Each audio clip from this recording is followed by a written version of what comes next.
সম্প্রতি এক বক্তা বলেছেন, বিয়ের মধ্যে ঢোল বাজনা না বাজালে বিয়ে হালাল হবে না। এই কথাটা কতটুকু যুক্তিযুক্ত?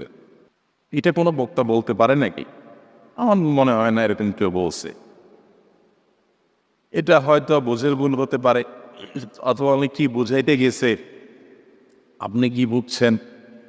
যদি কেউ এরকম বলে থাকে যে ঢোল তবলা না বাজালে বিয়েই হবে না, তাহলে তার সে কথার সপক্ষে তার দলিল দেওয়া উচিত। কোরআন হাদিসে এরকম কোনো কথা তো নাই যে ঢোল তবলা বা না বাজালে বিয়ে হবে না। তাহলে তো সেক্ষেত্রে বিয়ের জন্য অলিমা, মোহর এগুলোর চাইতে ঢোল তবলার গুরুত্ব বেশি হবে।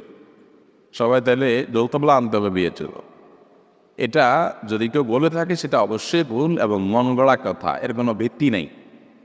নবী সাল্লাল্লাহু আলাইহি ওয়াসাল্লাম যেখানে বুখারী হাদিসে বলেছেন, বুইসতু লিআকসিরাল মাযামির, আমি